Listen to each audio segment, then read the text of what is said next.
Maialen Gil gasteiztarra ezagutu nahi dugu.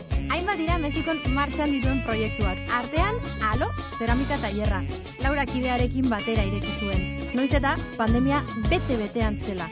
Modu kolektiboan eskuak zikintzeko eta esperientziak partekatzeko gunea da Alo.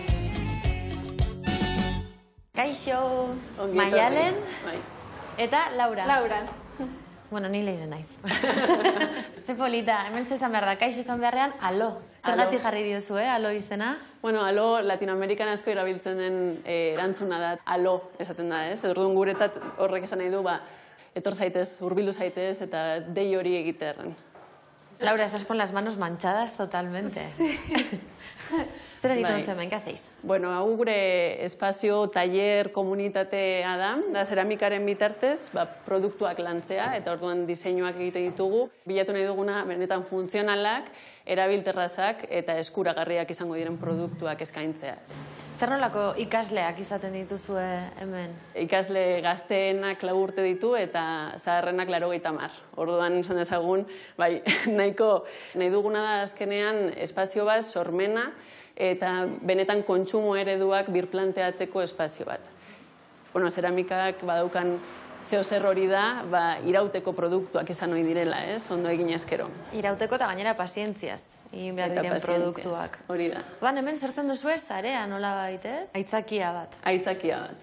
Hemen badaukagu gainera, baita kontekstu ezberdinetatik datozen pertsona askotan igual kaletik elkartzen ez direnak, eta elkartu harren elkarri begiratzen ez diotenak, baina hemen badago pixkat behartze hori, komunikazioa eta elkarren esperientziak partekatzea. Eta bereziki ere emakumeekin lan egiten dugu, hemen eurentzat, bai umeentzat, bai emakumeentzat espazio seguru bat sortu nahi dugulako, autonomiaren inguruan eta euren bizi estilo eta bizi baldintzen inguruan erreflexio aktibo bat egiteko. Eta zuen artean zelan konpenetratu egiten zarete? Laura, ¿cómo trabajáis las dos juntas?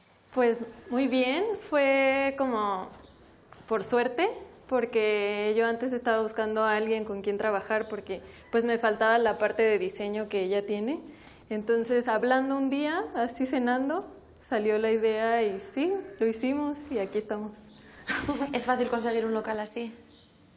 No tanto. Aquí fue Laura la que tuvo... Sí, no tanto. Nosotros queríamos por aquí, pues por lo que representa, entonces no queríamos dejar pasar este local y por eso fue que nos apuramos a hacer esto.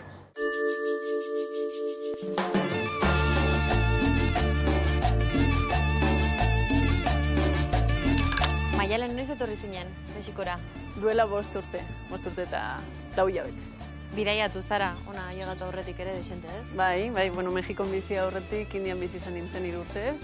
Errealidade hain kontrastanteak eta batutan krudelak bizi izan ostean sortu zitzaidan grina hau proiektu sozialetan aritzeko. Eta diseinua aspektu beharrezko hauek konpontzera zuzentzeko grina hau. Joan zaren herrialde guztietara, eta bizi izan dituzun herrialde guztietatik saiatu zara zerbait ateratzen, ikasten. Bai, azkenean derrigor, ez? Hain sartzen balin bazara eta hango kultura eta errealidadearekin bat egiten balin baduzu, derrigor gelditu behar zaizu ikaspenen bat. Nola bizi duzu, Mexiko? Nola hartu zintuen eta nola bizi duzu gaur egun? Bueno, nire Mexikoko esperientziak ere hainbat eraldaketa izan ditu, lehenik eta behin heldu nintzen akademiarekin batera, unibertsitate baten lan egitera. Eta urte asko eman ditut, eta de hecho oraindik jarraitzen dut unibertsitatari eta akademiari binkulatuta, orain kolaboratzaile externo bezala. Baina bestetik ere sentitu nuen beharra, proiektu sozialagoetan ere ni neu lurreratzeko eta eskuak sartzeko unibertsitateetako eta enpresa giroko esferetaz gaindi topatzen ditugun errealitateak Mexikon, egoera nahiko kritikoak eta nik neuk nolabait lagundu nahiko nuke, albalimada beste eszenario batzuk eraiki aldizaten. Zeintzuk dira laguntzea gustatuko litzaizuken egoera horiek? Batipat, desde luego emakumeok bizi dugun egoera herrialde honetan. Azken finean hitz egiten ari gara, emakumeok egunero estadistikek diotenez, 10 feminizidio gertatzen dira Mexikon. Zentzu horretan, lehen ikusi dugun tailerraren eraikitzea eta komunitate bat sortzearena emakumeok espazio seguru bat izateko eta horren inguruan ere hasteko kuestionatzen perspektiba feministatik zelan egin dezakegun gure bizitzaren beste irakurketa bat eta beste exigentzia batzuk sistemari berari. Nola da hainbeste privilegio edo privilegiotatik bizi duen gorputz bat, gureak bezala, hemen bizitzea? Alde batetik hemen badago termino bat malintxismo deitzen dena dela adorazio bat kanpotarrei eta batez ere aspektu zuria edo europearra izan dezakegun gorputzoi garrantzitsua da horrekin ere konstiente izan izatea eta benetan rol protagonista bat ezartzea. Ez garela bertakoak eta bertako errealitatea ulertzeko esfortzuak egin arren, nik ez dut jakingo zer den emakume indigena bat izatea kalean bere artisautza saltzen duena, zer balin baditugu elkarrekin eraikitzen eszenario alternatibo horiek, azkenean egingo dugu askotan egiten dena. Proiektuak implementatu, Oksidentetik dena dakigulako, joan eta gero ez dakigu zer gertatuko den ostera. Querétaroko Herkules kolonian gaude. 2013an sortu zuten Verbos y Vibras komunitate autogestionatua. Mundu osoko 100 lagunen elkarlanari esker ari dira urteetan zehar apurka eraikitzen. Denek utzi dute euren aztarnaren arrastoa. Maialen bertan bizi da beste 7 kiderekin batera. Badaukagu pizzak egiteko labea inguru honetan eta kanpo sukaldea eta hemen espazio diafano bat nahi duguneran antolatu izateko. Handia da, jende asko etortzen da kanpotik. Pandemia baino lehen, bai izaten genituen hainbat eventu, azkenean ideia da hori, bai aktibazio kultural eta aktivismo sozioambientalaren bitartezko eventuak egitea eta baita jai giroan egiten diren kontzertu eta gainontzekoak. Ondo pasatzeko gunea. Bai. Badituzue otorduak edo lotuta, hau da, egunero elkarrekin bazkaldu, egunero elkarrekin afaldu? Egunerokotasunean ez, baina azkenean kasike inertzia bezala, kasike ordutegi berdinetan elkartzen gara iluntze partean. Eta hemen daukazue, etxe guztietan edo askotan dagoen arbela hau, antolatzeko? Bai, hori da. Horgoaz organizatzen zer falta balin bada, edo zer dagoen egiteke.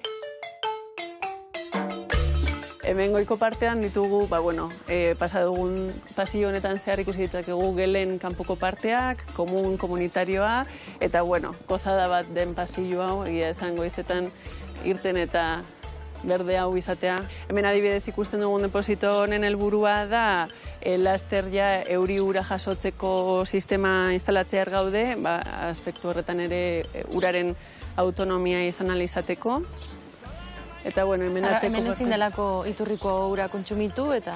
Hori da. Hau tailer komunitarioa da, ere bertan disiplina desberdinetako edo ofizio desberdinetako proiektuak lantzen dira. Hauek adibidez, bioeraikuntzan dabiltzan lagunen bainerak dira, eurek egindakoak eskuz. Zenbatero biltzen zarete horrelako tokietan? 2 astean behin edo hilabetean behin gehienez. Irekia da, mundu guztiak ardezake parte? Bai.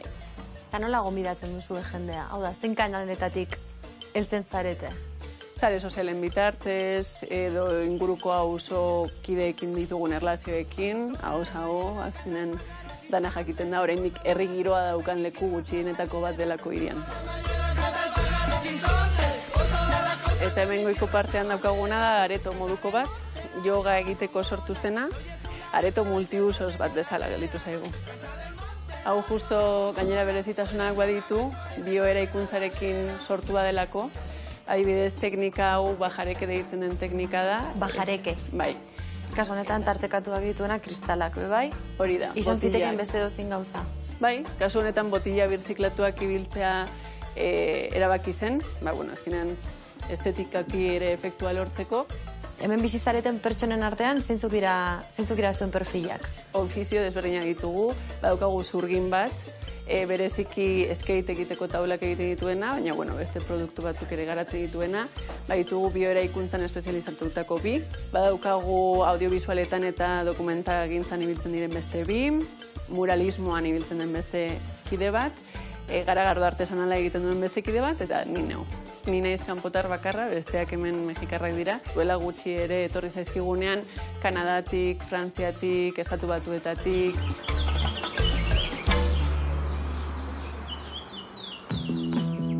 Maialeni plan berezi bat egiteko proposatu diogu eta ona ekarri gaitu El Farora. Baina zer da El Faro, Maialen? Kantina El Faro, Keretaroko kantina zaharrenetakoa da, 1923 urtean zabaldu zena, eta uste dut plan polita izango dela. Zergatik esaten diote, edo zergatik dauka El Faro izena? Bere garaian, kaleek oraindik argirik ez daukatenean, tabernara zetozenek referentzia hori hartzen zuten, ez? Gautxo horiek. Edateko gogoarekin zetozenak. Guazen goere ikustera, zer dagoen barruan. Tatoki oso berezia da, zergatik?